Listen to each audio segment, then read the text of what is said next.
नमस्कार दोस्तों, कैसे हैं आप लोग। आशा करते हैं आप लोग अच्छे होंगे, स्वस्थ होंगे और अपने अपने पढ़ाई में व्यस्त होंगे। तो जैसा कि फ्रेंड्स, आज है आपका 20 जुलाई, ठीक है। और 20 जुलाई के आपका फर्स्ट शिफ्ट का एसएससी जो सीजीएल का जो एग्ज़ाम था आपका समाप्त हो गया है। तो फर्स्ट शिफ्ट में आपके जीके जीएस के सेक्शन से क्या प्रश्न पूछे गए हैं, सभी प्रश्नों को लेकर उपस्थित हो गया हूँ। तो चलिए वीडियो को स्टार्ट करते हैं बिना किसी देरी के। पीडीएफ आपको कहाँ मिलेगा, बहुत बड़ा सवाल है। टेलीग्राम पे मिलेगा, लिंक डिस्क्रिप्शन में जाकर वहाँ से ज्वाइन हो रही। तो देखिए, आज का जो हमारा पहला जो प्रश्न है वो पूछा गया था आपका 22वें विधि आयोग के अध्यक्ष कौन है, ठीक है। यानी कि 22 लो कमीशन ऑफ चेयरमैन, ठीक है।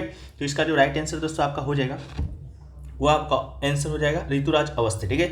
जो ऋतुराज जो अवस्थी हैं वो दोस्तों आपके 22वें विधि आयोग के अध्यक्ष हैं। इनकी जो नियुक्ति हुई थी वो दोस्तों आपका 2020 में ही हुआ था, लेकिन वापस से इनका जो कार्यकाल है आपका 2023 में समाप्त हो रहा था। लेकिन फरवरी 2023 में इनका कार्यकाल समाप्त हो रहा था। फिर से इनकी जो कार्यकाल है 3 वर्षों के लिए यानी कि 2026 तक के लिए बढ़ा दिया गया है, ठीक है। अब आप देखिएगा कि आपका 2022 से 23 3 वर्ष, 2023 से 30 3 वर्ष, तो आखिर ये 3 वर्ष का माजरा क्या है, ठीक है। तो आपको बता दें, जो विधि आयोग के जो अध्यक्ष होते हैं उनका जो कार्यकाल होता है, उनकी जो नियुक्ति होती है वो दोस्तों आपका 3 वर्षों के लिए ही होती है, ठीक है। यहाँ देखिएगा, जो पहले आपकी विधि आयोग के अध्यक्ष है स्वतंत्र भारत की MSc शीतलवाल, उनका भी आपका जो कार्यकाल है 3 वर्ष के लिए हुआ था, 1955 से 1958 तक ही हुआ था, ठीक है। तो ये आपका विधि आयोग से संबंधित आपका निकाय है। विधि आयोग जो निकाय है वो दोस्तों आपका ना आपका संवैधानिक है, ना आपका वैधानिक है, ठीक है। ये आपका सरकार के द्वारा गठित किया जाता है, ठीक है, लॉ बनाने के लिए।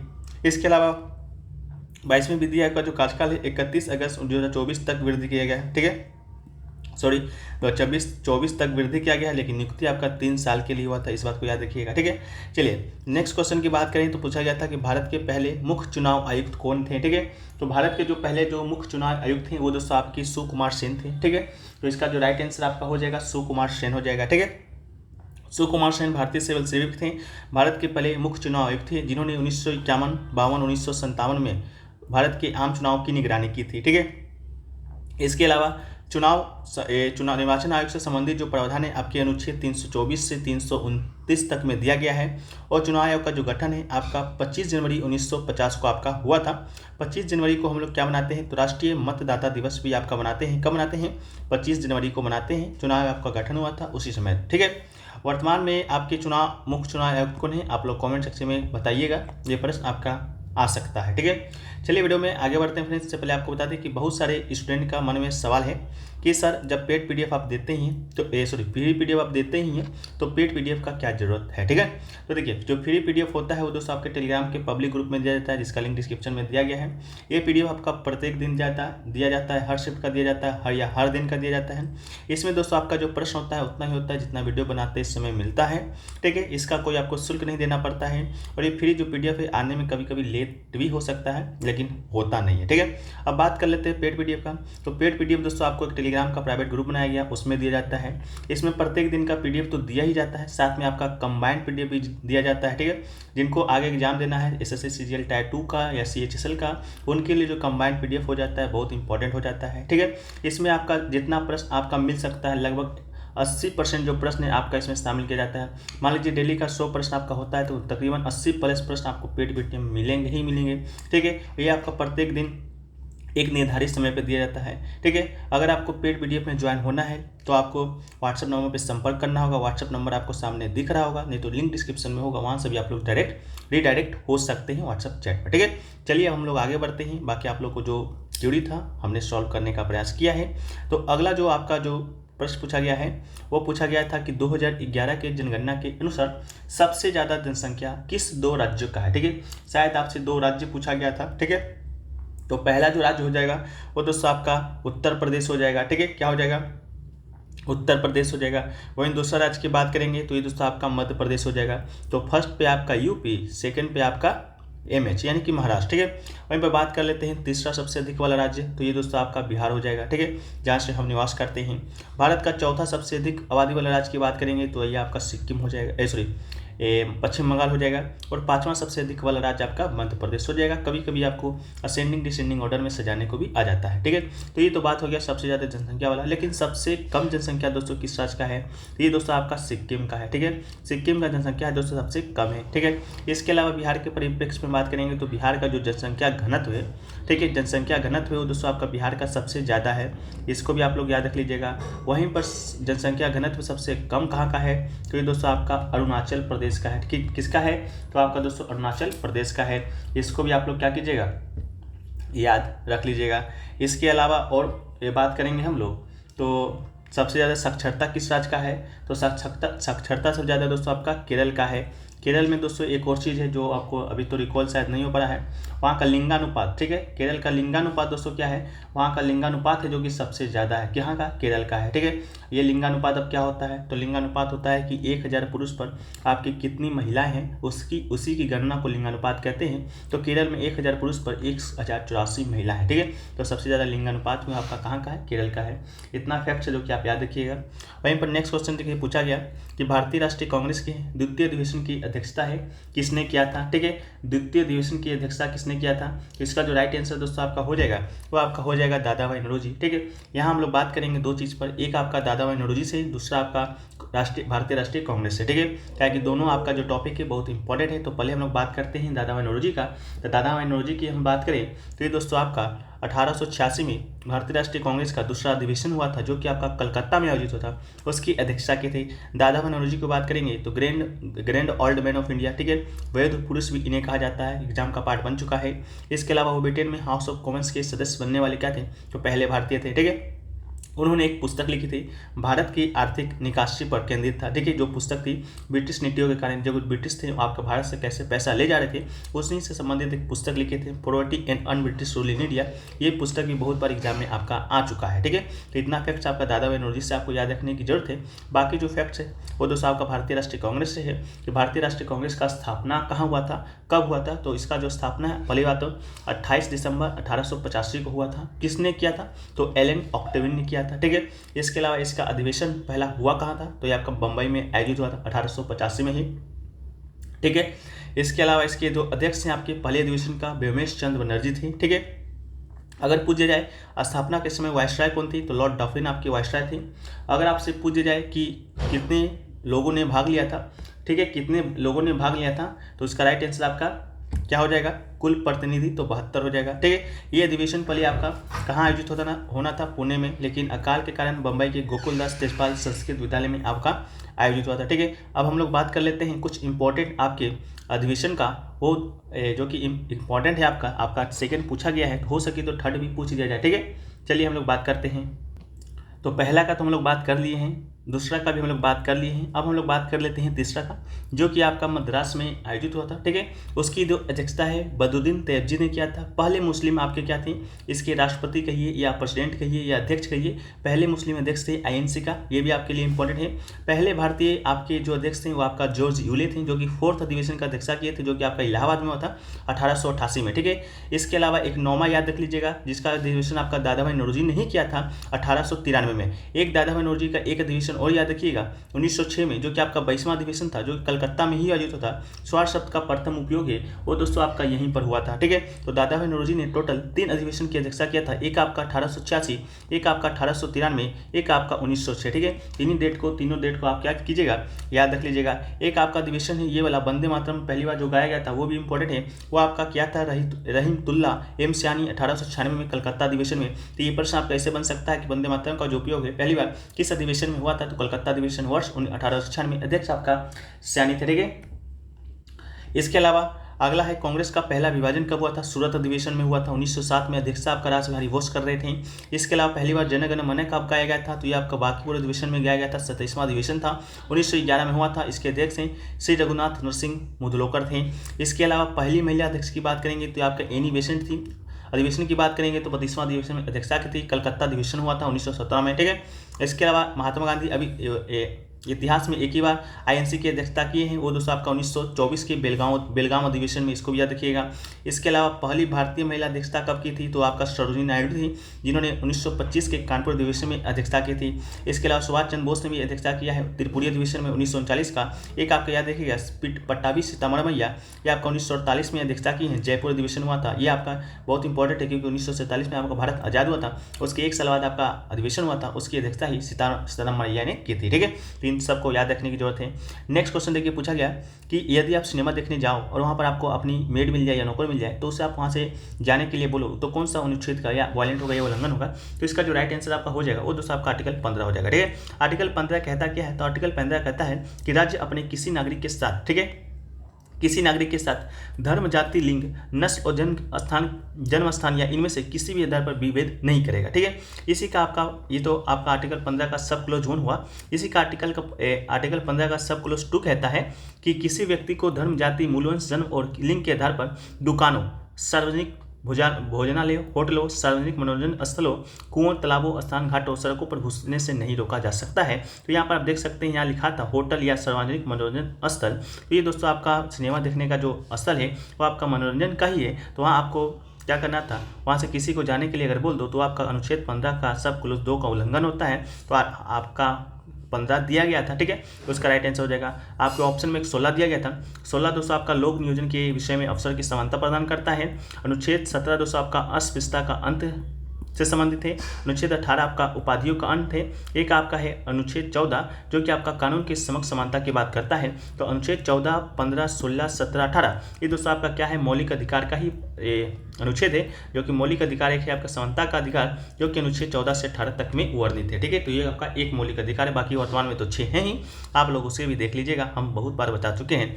एक क्वेश्चन पूछा गया, सभा और उड़ किस राज्य से संबंधित है, तो सवा जो उड़ है वो दोस्तों आपका चोल समाज से संबंधित है। ठीक है, तो इसका राइट आंसर आपका चोल हो जाएगा। ये भी प्रश्न आपका रिपीटेड हो चुका है। ठीक है, चोल समाज की बात करेंगे तो इसके जो संस्थापक थे आपके विजयालय थे, जो कि 850 ईस्वी में इनका स्थापना किया था। ठीक है, इसके अलावा चोल समाज में और भी कुछ शब्द हैं, जैसे उड़ सवा जो उड़ है वो दोस्तों आपका चोल का ग्राम सभाओं को कहा जाता था।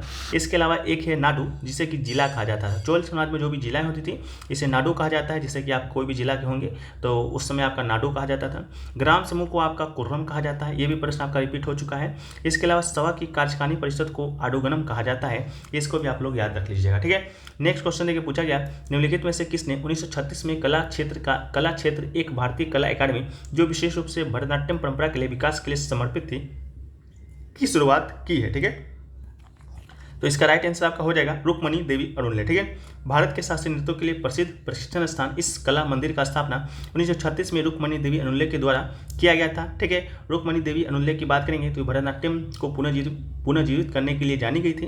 ये भारतीय इतिहास में पहली महिला थी जिन्हें भारत की संसद यानी कि उच्च सदन राज्यसभा के सदस्य के रूप में नामित किया गया था, इसको भी याद रखिएगा। ठीक है, इसके अलावा इनको बहुत सा पुरस्कार भी मिल जा चुका है, जैसा कि भारत रत्न मिला है। भारत रत्न पाने वाली ये दोस्तों आपकी क्या है, पहली महिला है।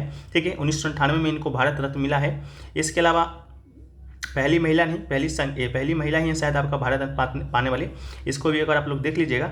ठीक है, चलिए नेक्स्ट क्वेश्चन की ओर बढ़ते हैं। तो नेक्स्ट क्वेश्चन आपसे पूछा गया था कि भारत ने पहली बार थॉमस कप है जो कि कब जीता है। तो भारत ने पहली बार जो थॉमस कप है वो दोस्तों आपका इसी वर्ष, यानी इसी वर्ष नहीं, एक साल पहले 2022 में जो थॉमस कप हुआ था उसी में भारत ने आपका क्या किया है, तो पहली बार जीता है। थॉमस कप का जो शुरुआत है आपका 1948 से 1949 में आयोजित किया गया था। पहले आपका 3 साल पे आयोजित होता था, लेकिन 1982 से ये थॉमस कप है जो कि आपका हर 2 साल में आयोजित जो किया जाने लगा है। ठीक है, थॉमस जो कप है वो आपका पुरुषों का टेनिस टूर्नामेंट है। वहीं पर बात कर लेते हैं आपका महिलाओं टीम का टेनिस टूर्नामेंट, ये दोस्तों आपका क्या है, उबर कप है, इसको भी आप लोग क्या कीजिएगा, याद रखिएगा। इसके अलावा थॉमस कप 2022 हुआ था जो भारत आपका जीता है, वो आयोजित कहाँ हुआ है, तो बैंकॉक थाईलैंड में आयोजित हुआ है। थॉमस कप फाइनल में भारत ने किसको हराया है, तो इंडोनेशिया को हराया। कितना से हराया, तो 3-0 से हराया है। ठीक है, Indonesia team defending team champion थी, यानी कि पहले जो आपका इससे पहले विजेता था वो आपका इंडोनेशिया ही था। इसके अलावा इंडोनेशिया जो कि सबसे सफल टीम है क्योंकि उसने 14 बार थॉमस कप जीता है, और चीन की बात करेंगे तो 10 बार, और आपका मलेशिया की बात करेंगे तो 5 बार आपका थॉमस कप है जो कि जीता है। भारत आपका छठा देश बना है जो कि आपका थॉमस कप विजेता है, ठीक है। इसके अलावा अगला जो क्वेश्चन पूछा गया कि हरित क्रांति के नकारात्मक प्रभाव क्या है, तो हरित क्रांति जब आपका हुआ था 1960 के दशक में, जिससे कि कल को प्रश्न पूछा गया था विश्व हरित क्रांति के जनक जो कि आपके क्या थे, नॉर्मन बोरलॉग थे, और भारत में आपका MS स्वामीनाथन थे, ठीक है। तो हरित क्रांति आपका जो हुआ था उससे बहुत सारा पॉजिटिव इंपैक्ट देखा गया था, लेकिन बहुत सारा नेगेटिव इंपैक्ट भी देखा गया था। 4 ऑप्शन दिए गए थे, उनमें से पूछा गया था कि इनमें से कौन सा आपका ऑप्शन है जो कि आपका सही है, ठीक है। ऑप्शन तो मिल नहीं पाए, लेकिन हरित क्रांति के कुछ नकारात्मक प्रभाव देखें तो मिट्टी के पोषक तत्वों की हानि, शायद ये आपका ऑप्शन में दिया गया था, तो ये आपका राइट आंसर हो जाएगा। इसके अलावा कीटनाशकों का बड़े पैमानों पर उपयोग होने लगा था, अधिक उपज प्राप्त करने के लिए अस्थिर प्रथाएं शुरू हो गई थी, और आत्महत्या की दर में वृद्धि आपका बढ़ गया था, ठीक है। तो ये दोस्तों हरित क्रांति के कुछ नकारात्मक प्रभाव थे। 1960 के दशक में शुरू हुआ था। नॉर्मन बोरलॉग विश्व हरित क्रांति के जनक थे। भारत में बात करेंगे तो MS स्वामीनाथन थे, ठीक है। एक क्वेश्चन पूछा गया कि भारत की एक महान व्यक्तित्व MS सुब्बालक्ष्मी निम्नलिखित में से किस लिए जानी जाती है, तो ये दोस्तों आपका कर्नाटक संगीत के लिए जानी जाती है। ऑप्शन में आपका कर्नाटक संगीत दिया गया था जो कि आपका राइट आंसर हो जाएगा। M सुब्बालक्ष्मी, यानी कि इसका जो पूरा नाम है याद देखिएगा, मदुरै सन्मुख विद्यु सुब्बालक्ष्मी है, जो कि तमिलनाडु की मदुरै की कर्नाटक संगीत से संबंधित गायिका थी। वो भारत के सर्वोच्च नागरिक सम्मान भारत रत्न से प्राप्त होने वाली पहली संगीतकार थी, ठीक है, ठीक है। वो दोस्तों हमने पढ़ा था इनके बारे में, लेकिन बता दिया था उनके बारे में, तो थोड़ा सा इसको आप सही कर लीजिएगा, ठीक है। भारत रत्न से सम्मानित होने वाली पहली महिला संगीतकार कौन थी, तो वो दोस्तों आपका MS सुब्बालक्ष्मी थी, ठीक है। MS सुब्बालक्ष्मी थी, और इन्हीं के बारे में ये आपका दिया गया है, हमने उनके बारे में बता दिया था, तो आप सुधार कर लीजिएगा। MS सुब्बालक्ष्मी को 1998 में क्या दिया गया था, आपका भारत रत्न अवार्ड दिया गया था। 1954 में आपका पद्म विभूषण दिया गया था। 1956 में संगीत नाटक अकादमी पुरस्कार भी दिया गया था, और इन्हें पद्म विभूषण भी दिया गया है जो कि आपका 1975 में दिया गया है। ये सभी पुरस्कार आपके लिए इंपॉर्टेंट है, इसको भी आप याद रखिएगा, जो कि MS सुब्बालक्ष्मी को दिया गया है। अब हम लोग कर्नाटक संगीत की बात करें तो कल पूछा गया था इनमें से कर्नाटक संगीत का जो आपका उद्भव है किस साम्राज्य में ज़्यादा देखा गया था, तो विजयनगर साम्राज्य इसका आपका राइट आंसर था। पुरंदरदास इसके संस्थापक थे, ठीक है। और भी दास थे, कर्नाटक संगीत के त्रिमूर्ति भी हैं, उनको हम अभी नहीं पता है, अगले शिफ्ट में बता देंगे, ठीक है। अगर क्वेश्चन से देखने को मिलेगा तब, ठीक है। एक क्वेश्चन देखिए पूछा गया था, आपका 3 नाम दिए गए थे और आपको क्या करना था, उनके अंगों से मिलाना था। शायद 4 नाम दिए गए थे लेकिन 3 नाम ही मिले हैं। तो एक थे आपका मम्प्स यानी कि कंठमाला, जो कि आपको कहाँ से होता है, तो लार ग्रंथि से संबंधित आपका ये क्या है बीमारी है। एक है आपका अल्जाइमर जो कि आपका क्या है, तो मस्तिष्क से संबंधित है। एक है आपका डिप्थीरिया जो कि आपका नाक से संबंधित है, ठीक है। तो इसको आप लोग मिलान कर लीजिएगा। बाकी हम लोग बात कर लेते हैं हम लोग कुछ रोग और उससे प्रभावित अंग का। तो देखिए काच बिंदु है जो कि ग्लूकोमा है, उससे प्रभावित जो अंग होता है वो आपका आँख होता है। ट्रेकोमा से प्रभावित भी आपका आँख ही होता है। स्कर्वी जो बीमारी है वो दोस्तों आपका मसूड़े में होता है। बाल वक्र बीमारी आपका हड्डियों से संबंधित है। मलेरिया से प्रभावित अंग आपका तिल्ली होता है। टाइफाइड जब आपका होता है तो उससे प्रभावित अंग आपका आंत होता है। घेंगा जब आपका होता है तो थायराइड आपका प्रभावित होता है। इसके अलावा आपका मसूड़ा शोथ होता है तो आपका मसूड़ा प्रभावित होता है। इसके अलावा ग्रेव्स डिजीज होता है आपको तो थायराइड ग्रंथि आपका प्रभावित होता है। जब आपको पीलिया होता है तो जिगर आपका प्रभावित अंग होता है। इसके अलावा जब आपके पास अल्जाइमर होता है तो आपका दिमाग यानी कि मस्तिष्क जो कि आपके आज पूछा गया है। गठिया होता है तो जोर होता है। जब टिटनेस होता है तो कंकाल की मांसपेशियां प्रभावित होती है। इसके अलावा कोलाइटिस होता है तो बड़ी आंत प्रभावित होती है।